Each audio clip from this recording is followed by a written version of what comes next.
All right, welcome back, friends. I am, of course, the great and glorious and beautiful Walrus, Anthony Toon. And I am your sparkly, glittery little fairy, Leanne Palmer. Welcome back. This video we're going to be talking about the G20 conference. And I know that we're a little behind, but we record these. We get together about once a week and record a bunch of them all at once. Yeah, I'm thinking about compiling them and putting them in a podcast. But I'll think about that. Anyways, G20. What do you think? Well, I think we need to talk about a couple issues. We've already kind of talked about how the Trump North Korea visit went down. Which was kind of cool. Kind of cool, yeah. But I think the biggest thing to come out of it is we need to talk about, as far as America is concerned, what's going on with China and the trade war. So, for those of you who don't know, a couple weeks ago, I think about a month ago, China played its trump card. Pun kind of intended. They slapped tariffs on rare earth minerals. That's things like gold, silver, platinum, copper, all of these things that go into our electronics, our jewelry, they're basically everywhere and in every part of our life. That is their biggest card to play as far as I can tell. Then the Hong Kong protest started with with China trying to extradite Hong Kong patriots, right, to serve in Chinese jails. And I also think, I know there's definitely protests going on in Hong Kong. I know there's unrest in some of the other big city-states like Macau and some of the other ones. Well, the big thing with Hong Kong is the fact that when they returned to part of China after being part of the British Commonwealth, China had pretty much left them alone to do what they do. Yeah, now they're stepping in and cracking down and trying to impose their will. Yes, when the people in Hong Kong and some of the other city-states don't like it. Right. Which is kind of, I don't think a lot of people realize how destabilizing it would be for China if some of these city-states like Hong Kong, Macau, and not Shanghai, because Shanghai is the capital, and Shanghai isn't a city-state. Shanghai is part of the China proper, but along the southern coast, those several city-states that were former colonies. How destabilizing it would be, because a lot of Chinese wealth come from these states. Because they benefited from colonial rule. Because they were part of the British Commonwealth. Yeah. For so long, that they benefited from Western technology and Western innovations and trade, and China didn't, as a whole, benefit from that, but these particular cities did. Yes, and we're not for these guys are supporting colonization. No, we're not saying it was a good thing. We're just saying that these areas got wealth from it. Right. Historically, this is what happened. Yeah. For good or for bad or for ill or for whatever. Historically, that is what happened. Yeah. And I don't think a lot of people realize that the Chinese economy is kind of a paper tiger. It's built off of currency manipulation. It's built off of several industrialized areas. And they, as it stands right now, and they have several free trade zones, even though they call themselves a communist country, you go into Hong Kong and some of these other city-states, they're really capitalist. Right. They say they're communists, but they're not.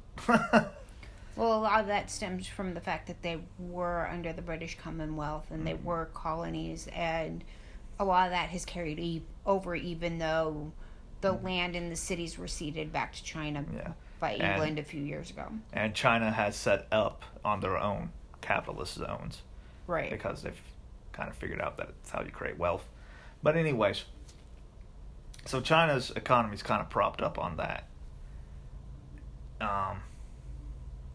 With this trade war that's going on, and this is why I think Trump doesn't get enough credit. If worse comes to worse, we can get things we get from China, like rare earth minerals or plastics, or these little toys and all stuff, from other countries. Right. But it would obviously cause a huge disruption, and if it went down south, where all of a sudden there was little or no trade between China and U.S., it probably would cause a worldwide depression, and it would probably take a decade to get out of it. If not an entire generation or two. One thing I've learned is things move a lot quicker than I think they do, a lot of times. Sometimes not. It took longer to recover from the Depression. Well, that's because of FDR, but that's... Well, the only thing that really brought us out of the Depression was World War II. Yeah, but... And the ideas that FDR had weren't bad ideas. They just didn't work the way they should have. I could get into that and show that FDR extended the Depression, but I won't get into that because that would be a whole nother... I'd be ranting for 50 minutes about that. But so you got to understand that no one wants a full-blown trade war. And with anyone. And that we would win. We would probably enter a depression, or at least a recession. But China would collapse. Along with several other countries. And plus, with the civil unrest going on, with these areas starting to lose their autonomy, and them demanding their autonomy, and quite frankly, more and more people in China getting dissatisfied with the government. Not a lot of people are talking about it, but yes, there is a growing movement in China very dissatisfied with the Chinese ruling class, because basically they've guaranteed a middle-class lifestyle to about 200 to 300 million people, and everyone else is getting boned. Right. But that's why. But they also got 200 to 300 million people in the middle class, so they have a lot of people in the middle class. So you got to understand what's going on, and then with Trump in the G20 working out deals with Japan, Russia, and some other countries. I used to think that China was going to hold out till past the election with this trade war to make a deal, that they were going to wait to see if Trump loses. I think either they're hedging their bet that Trump's going to win and it's not worth it, or they don't think they can withhold that much longer. Or they saw the debates and decided that Trump was going to win. Right. Now that said, I mean, you've got plenty of propaganda going on in China. China itself, if you haven't heard, they've released a national song about the trade war to try to rally support. Yes, they have legitimate, honest to goodness propaganda. Their ministry of I don't know if it's called ministry, but their propaganda wing is putting out songs, posters, TV shows, movies about the trade war, how they have to win it. Well, the U.S. has a propaganda wing. It's called Hollywood. Yeah, but I think they've gone rogue. But yes. But I mean, we're not seeing a lot of stuff coming out of Hollywood about how we need to fight the trade war. Not yet. We might, and I do actually kind of think we need to fight it. But whatever. And I know a lot of people point out, well, what about all these farmers that are hurt with the trade war? And how come you're not pissed off that we're giving these people subsidies to survive? Okay, well, it's kind of like we're losing $200 billion a year in the trade deficit, and some of that is very unfair. At least half of it is unfair. It'll cost us $65 million to bail out the farmers. Okay. And we're not talking about bailing out an industry or supporting an industry just because we want to. We're doing it because it's almost like if we don't, it would cause our economy to collapse. Well, but it's also like, okay, let's say it's like throwing money behind Ford to build tanks in World War II. Like, it has to be done. Right. It's just, it's not something that I like, but it's something that has to be done because we, as a country, in order to maintain dominance in the Southeast China Sea, which, by the way, people, you want the U.S. to maintain naval dominance in the South China Sea. You really do. Don't want to go into explaining how. Or why. Or why. But you do. We're going to have to figure this out.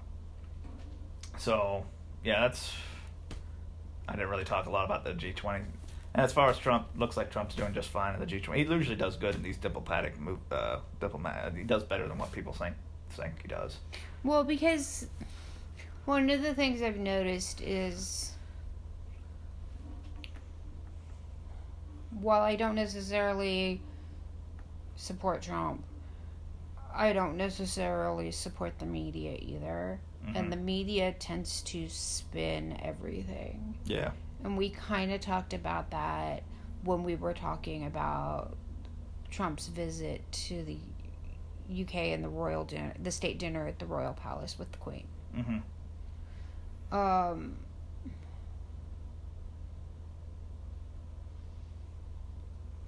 So I totally forgot where I was going. I lost my train of thought. Turtles. They exist. They do. Yes. So do aliens. Well, obviously. But that has nothing to do with the G20. It's a totally different topic. No, the media, like we were talking about earlier, the only time he gets any credit from the media is when he's drumming up war, when he's acting like a strong man. Yeah. Like, okay. Whatever. I think he realized after he bombed Syria that, yeah, the media praised him and he got some credit from some of the war, the hawks on the Democrat side, that he lost a lot of support on his base. Because I wasn't very happy when he struck Syria. But I wasn't happy when he struck Syria, but for different reasons. Yeah. You and I had very different opinions on that, even though we kind of agreed that it shouldn't have happened. Mm-hmm. Different reasons to coming to the same conclusion. Yeah. But no, going back to the G20, I think he did fine, and Trump seems to do better getting foreign powers to do what he wants than he does the Democrat Party. I think that has to do with his negotiating skills and the fact that... Well, I don't think the Democrat Party wants to negotiate. The Democratic Party, as it stands right now, does not want to negotiate. They want and they've proven that they don't want to negotiate. When Nancy Pelosi pushed through that bill for the border bill that came down from the Senate that included money for the security.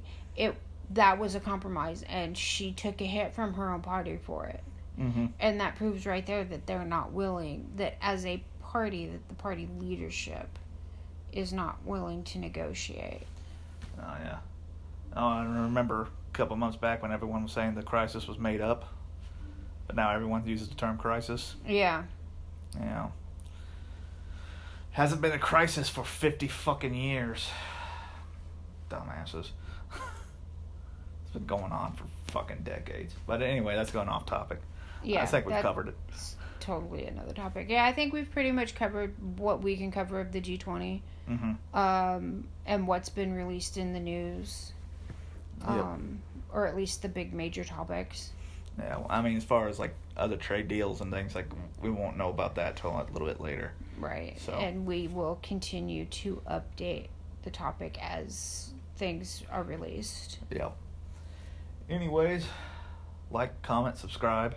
Hit the notification button so you know when the videos go up. And if you like a video, if you like what we're doing here, share it with one of your friends. Yep. Because we're little right now and we would like to be bigger. Yes. We want to grow and be big and strong. So thank you for listening and have a nice afternoon.